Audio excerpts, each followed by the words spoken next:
Hello everybody, welcome back to the Pink and Channels. We hope this finds you safe and well. I'm Connor Southwell, and this is a very special podcast. We obviously everyone is aware of the imminent, if not done by the time you're listening to this, appointment of Johannes Hoff Thorup as Norwich City's new head coach as of 3 o'clock on Wednesday afternoon. It's not quite done, but it's pretty close now.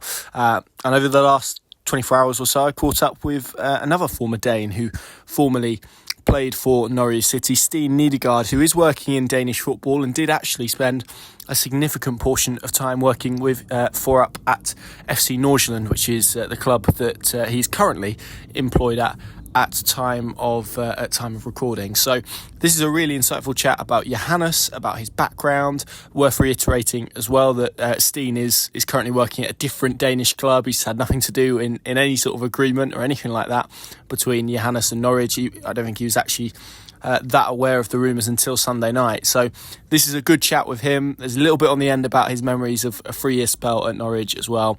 He's a top guy. It was brilliant to catch up with him. And I started by asking him to tell us a little bit about Johannes Hoff Thorup. Enjoy. So I first heard about the rumours here actually on Sunday because I have been on a travel here. And he didn't comment on anything. So that was also why it's difficult for me to comment on anything. And I don't know if it's official now. Yeah, it's getting there. It's getting there. I think So it will happen actually. Yes, yeah, it will happen. Yeah, the clubs are sort of talking about compensation and stuff, but I think probably expecting that in maybe the next day or two to be sort of officially confirmed. Okay. Johannes, of course, is. I have a picture with him and the technical director in Nordsjaelland and myself. Mm-hmm. Because every year, actually, we were going to like the English FA. They have a selection for the 14, 15-year-old playing a tournament in the summer. We went together like 2-3 years with the scouting department. And Johannes was at that time he was under 14 and he was under 15 coach in Nordsjaelland. At the same time, he was the scouting coordinator for under 14 and 15. Mm-hmm. And actually a really, really good scout actually also. So that was part of the coaching role. Mm-hmm. Then, after that, he became the under-17 coach before he then ended up being the first team coach. Nordsjælland is a special club, as you know, youngest team in Europe. Yeah. When I departed a year ago, we were the youngest team in Europe, by the way. So 20 years in average age, 20.5 years in average age. Playing young players, always introducing top talents to the first team. You have Kudus West Ham, you have Lobotka Napoli, you have Adinka Brighton, just sold Osman, 18 years old, he'll be a top player to Brighton. You have Schilderup that we took in, sold to Benfica, he was player of the season here, he was loaned back to Nordsjælland. So it's a must in Nordsjælland that you are going to use the players from the academy. Mm-hmm. That normally play 1 to 2 years younger than the other teams in Denmark. And it's very much about development. Of course, you want results, and you always get results because Nordsjælland has been in top 6. Mm-hmm. I think 13 out of the last 14 years. Mm-hmm. Even though they are selling, because many clubs, they want we cannot sell because, no, what about next year? So the coach know the role in Nordsjælland, that it's about talent development, but also like introducing young players to the first team and develop them. Yeah. So the same, like the players are being educated and promoted, then also leaders and coaches is the same. The national team coach, Kasper Hjulmand, was in Nordsjælland many years. Mm-hmm. The technical director of the whole Right to Dream group now, Flemming Petersen, was in Brentford. He was in Mainz in Germany. Mm-hmm.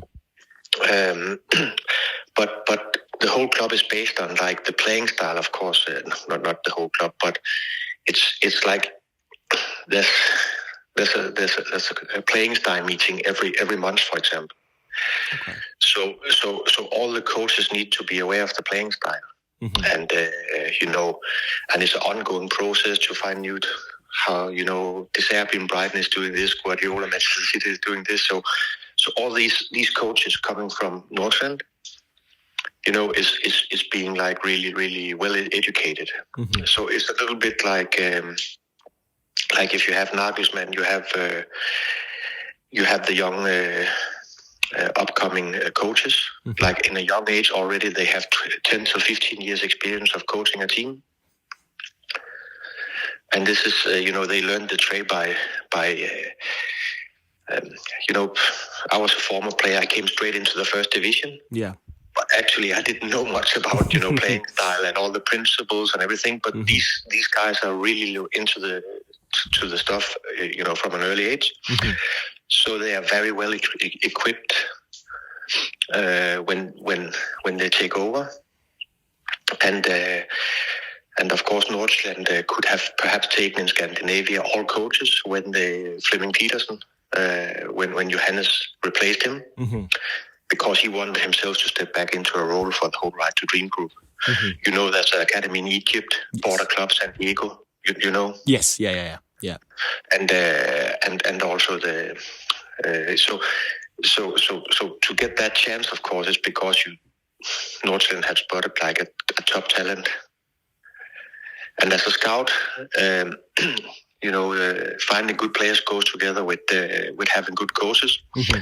So I have, of course, been really close to him because he was like many times we signed players when they were in the age of 15, 16, introduced to the under-17 team. And when he had the under-17 team, the way they played football, you saw, it's very fluent, offensive-minded, forward-minded football is what he stands for. Mm-hmm. But also his tactical qualities is, of course, already on a high level, even though he's very young still.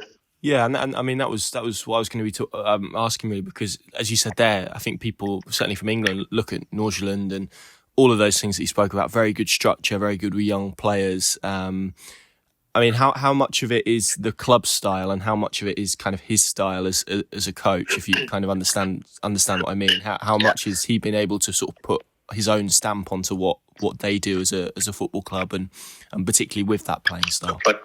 But you saw that in on the 14 team, on the 15 team he had, and because the coaches are given free hand within the playing style, of course, but also like there's so many, how you formate, how you put the players into formation, how you change during matches, all the coaches, they are comfortable to play in many different styles. How you play 4-4-2 now, but they changed constantly, find a new position, how the opponent's doing, to adjust to that, and all the different bits. I'm not a specialist in coaching. Mm-hmm. I'm a specialist in scouting and recruitment. This is my trade.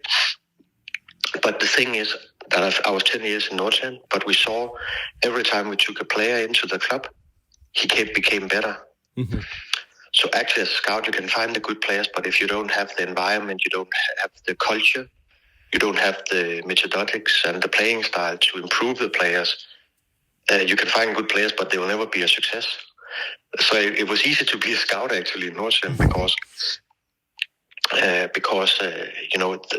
the club has sold a lot of players for many years, and they always invested in the infrastructure, more psychologists, like more school teachers, more physical coaches, more all this stuff. Nordsjælland has invested innovative club for many, many years.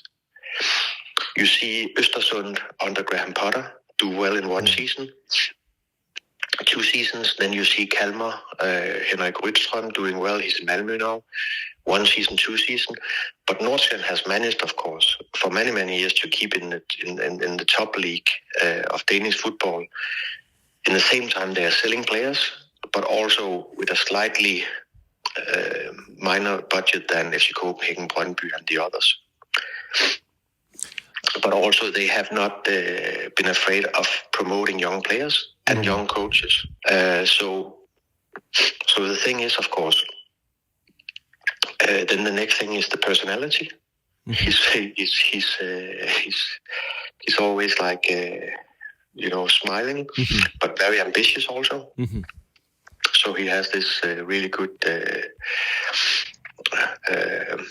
I can tell one thing, like, because they played in Europa League. Mm-hmm. They beat Fenerbahce 7-1. Yes, yeah. Big team. Mm-hmm. Partizan 5-0. Partizan Beograd after I resigned from the club. We were invited, my wife and my 2 daughters and me. They're 21 and 25. We were invited to the match, and I know Johannes for many years in the club, of course. But then there was a sponsor arrangement before the match, and it was an important game, of course, and he was like a young coach still, 34, 35. But I just noticed the steps he has taken already, like coming down, being calm, being comfortable in the whole circus it is to be the head coach, where you have to send signals everywhere. And of course, because coaches change when they have the responsibility, because more pressure, they start to protect themselves. But he was so easygoing still, which speaks of a huge talent also on the personal side, of course. Yeah, and how important is that going to be? Because, and you've done it, as a player, and I appreciate it's probably different doing it as a coach, going from Denmark to England. But you'll be familiar with what that's like as a step. I'm sure, having that mentality and all of those aspects that you spoke about is really important to making that adjustment and making that move sort of work. The thing is, it's always easier to take one who has like 20 years experience. So it's a brave choice, of course. But sometimes, if you wait too long, of course, these kind of talents can also suddenly, can be too late, because then somebody else does it. Of course, Norwich is a what can I say? A huge club, fantastic fan base, and it will be. But I think it will be a perfect step. Nordsjaelland is not to be underrated, because it's a club where they have top people in every role in the club, and they will, if they don't see the right playing style in the first team, they would immediately, what is happening? We cannot recognize Nordsjaelland or something like this. It's a team that plays really offensive football. It's a team that wants to play a quick football game, but it's also a game that where they are, passing side, deep runs, like a little bit like Liverpool style, I would say, if you can compare it. So if the team don't have the right stamp on it, it's that's very important for the club. And in the period that Johannes has been in charge, of course, they were in Europa for the first time for some years, which takes a lot out of a young squad to play both in Europe and play in the league. And he managed to balance that fantastically, I think. Actually, I think they were very narrow of becoming champions. They were very narrow, I think, 5 minutes from progressing into the next rounds of Europa, and I think they deserved it. But also, of course, it's a young club still. So compared to a few of the others, they lack some experience in these kind of games. And also, if you sell your best players all the time and you promote the next ones, but slowly over the years, the talent pool is getting bigger. And with Egypt and Ghana and USA coming up also, then we have taken while I was there, like top talents in Scandinavia. So many clubs has seen Nordsjælland as a fantastic academy because playing time is crucial. But to be a coach for the first team, of course, you're the mirror of the club, and Johannes has taken that extremely well and emerged into like in a situation where big clubs and fantastic clubs like Norwich are after him. So that's only credit to him, but it's also credit to Nordsjælland, of course, for not being afraid of promoting a young talent. But of course, they spotted the talent within the academy, where he was like under 14, 15, 17. So he's one of these new, what can I say, coaches who are so sure of the playing style and the way they want to play and how to change things during matches, and comfortable in all this. So on the tactical aspect, he will be a top talent. I mean, like you say, you've known him for a while. He's very ambitious. Did you always expect that he'd want to come to England, that he'd want to challenge himself outside of Denmark? I think we've seen a lot of sort of Danish coaches in the Bundesliga at the moment, aren't we? So has it come as a surprise to you maybe that he does want to go to England and sort of test Confidently, it's Jes Thorup, Augsburg, and Bo Henriks. Is my two friends from Odense. I was in the squad with them when we beat Real Madrid back in time. And Brian Riemer, I was coach with. He's an Anderlecht. Thomas Frank, of course. Yeah. So all this at the moment is being noticed abroad. That but I think it's actually a longer discussion. But I think the last 10-15 years you have in Denmark, like in cooperation with the Football Association, you have a program where you need to invest in your academy, you need to invest in full-time employees around the different facilities and everything, and you're being measured every year. So you have to live up to the standards. And the cooperation between the Danish Football Association and the clubs has been fantastic. So I think actually the level here in the Danish Superliga has never been higher. And it's you saw FC Copenhagen. I think they lost to Manchester City in the last, but they went quite far in the Champions League. Midtjylland has done well in Europe. Nordsjaelland this year did well.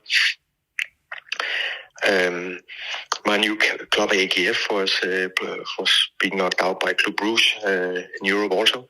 So it's like an ongoing process where good work has been delivered for a long time. And 10-20 years ago, there was not a lot of Danish coaches out there. But now I think they're gaining a better reputation. And I think it's because the coaching education here in Denmark, the sharing of knowledge within the system, it's on a quite high level. Like you have seen, like watching France youth teams, England, young national teams that I have been followed. I remember watching 2003 England, Harvey Elliott, Musiala, Bellingham, etc., Lewis Barry, in Sri Lanka Cup 2019. So the strategy of the clubs and the organizations has really been taken to a high level, and that means there's a lot of qualified coaches, and of course right now you see like Johannes Hoff Thorup, Næstrup in FC Copenhagen. There's some rising stars, and foreign leagues notice that, I think. And what do you think the challenges will be for him moving from Denmark to England, to Norwich, the Championship, different sort of league and different sort of kind of profile? What do you think the biggest challenges are going to be for him as a young coach?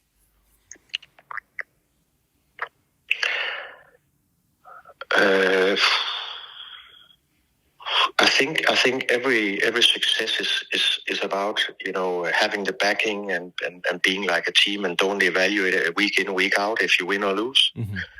Of course, the challenge will be that I know Norwich has a fantastic fan base, very loyal. Always was my feeling when I was there, of course. So they are always behind the team, and there's only one club in the city, and but of course it's. You saw Thomas Frank when he first came to Brentford. Confidently, no, not confidently, but I can say, but Thomas Frank when he first came to Brentford, he was finding it really hard the first 10-20 matches. But they kept believing in him, and in the end he has managed to do miracles, I think, with Brentford, and is linked to bigger things now. So it's the same thing, but I guess that the board of Norwich, the one that has taken him in, they are aware of all this. That it's not like going to be. They need to be. They have started a new project, and they need to back it, of course. And they will get like a player, a coach, very ambitious, top person, talented, outgoing, and he has the whole package as a personality. But of course, it's a different scenario to be in the Championship, where you also results matters a little bit more than, of course, but he's very result oriented actually, and he wants to win matches. Mm-hmm. Where I have seen so in that regard, I think he will take the step up. In terms of, and like you say, I know you're a scout, you're not a coach specialist, but I'm sure you've worked with a lot of scouts. But is he one of the best ones that you've worked with, or one that you feel has sort of the best potential to be a really high level coach? How would you kind of assess his abilities as someone that you've known for a period of time, as you say, going back into sort of academy football? Yes, he's a huge talent. Like I said, when he was in charge of the under-17 team, he was the young, and actually he had a former first-team player, Bayern Fetai, big personality, very good at dealing with different personalities in the group, and he was the older player, the experienced one, fantastic personality, and Johannes was coming in as the head coach in a very young age, even for the under-17, which is a high level here in Nordsjælland. You have top talents from Scandinavia, you have players that catches interest from Liverpool and Manchester City and Barcelona and these kind of clubs, and you have to come in a young age and handle that with agents also signing the players. Mm-hmm. And the way he navigated in that, because he also have... I was once a coach, and I was told that I had a lot of praise when I ended up going another direction. And the biggest boss in the club, Vidor, where I was head coach, he said, "But one thing you need to work on is to be more cynical." Mm-hmm. And I said, "Okay, I can live with that but actually that's also part of it, because you have to make clear decisions sometimes." Yeah. And I think he's able to do that also. That he's not, getting carried away about things, and he's also very strict of taking the decisions there. It's interesting, you've spoken about young players and playing style. Do you think those are going to be things that he looks to bring in at Norwich? There's been a lot of criticism maybe of Norwich more generally, because they've been a club, as I'm sure you know, that have been very focused on young players, and in the last year or so they've moved away from that. Do you think he will go back to trying to bed in young players, and obviously that playing style? No, but he has been very good handling older characters. I think actually the team has gotten a little bit older under Johannes since he took over. Mm-hmm. So it's not only like playing the young players. So he's also very good handling the experienced leaders in the group. And that's very important also. He had, like in Nordsjælland, 4 or 5. Ingvartsen came from Mainz. They had Kian Hansen, the captain. They had Tversgaard, they signed 30 years old, and the keeper, Andreas Hansen. Mm-hmm. Martin Frese, left back. So they had 4 or 5 with experience in the group, because it's also important to have some of these to lead the young players. And he has shown also that he was very good dealing with that also. It's not easy in a club like Nordsjælland, because you have actually there's so many talents coming through all the time, and there'll always be a demand of playing them. Mm-hmm. But it's also like a fine line all the time. And remember, every half year, they sold Osman, mm-hmm. 20 million euros to Brighton now. They sold Schjelderup, 20 million euros to Benfica. They sold, and this is happening like every half year in that club. Mm. So you have to recoup. You have to be sharp all the time of the environment, of course, because if you lose your most influential players every half or every year, you need to be able to build all the time.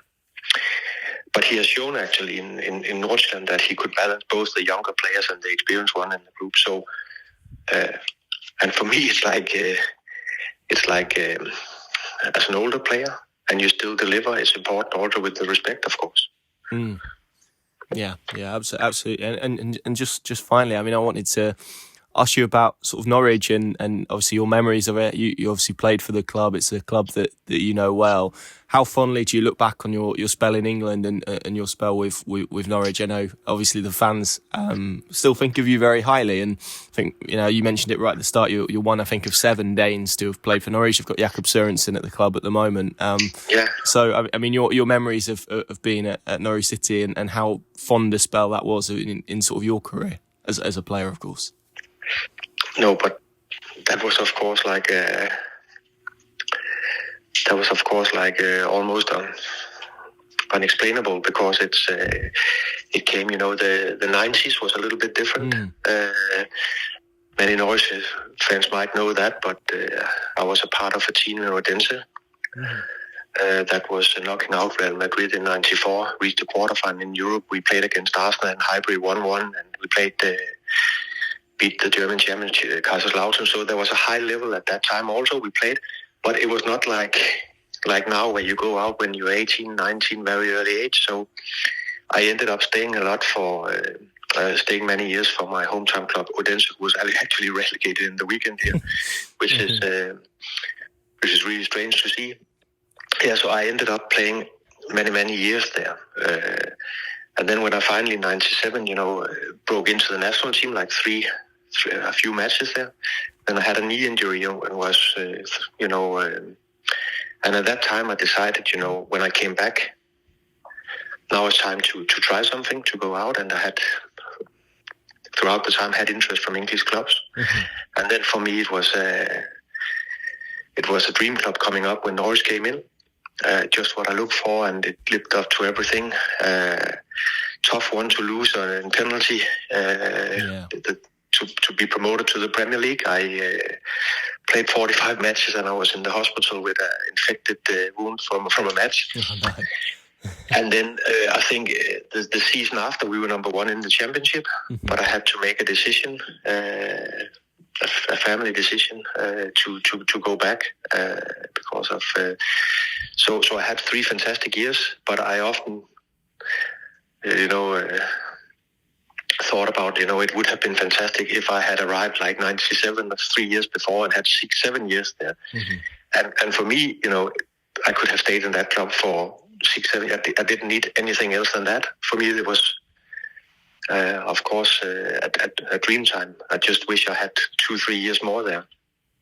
Yeah, I'm sure, and like I say, I know you're remembered very fondly by Norwich fans. So it's as you say, a shame that you obviously had to take the decision that you did at the time. But of course, we all have to do that for family, don't we? It was 3 fantastic years, and then you will only have the good memories. And it's strange because I try to keep up with. I have some former teamers like Craig Fleming, Malky Mackay, Matt Jackson. Many of them I kept up with as good as possible. Norwich, of course, a lot of changes the last year. So in the start, Val Lemon and Kevin Platt and many in the club was very good. But of course, I don't have so much contact with anyone the last 10 years, I think. Yeah. So it's nice actually to hear something again. Yeah, absolutely.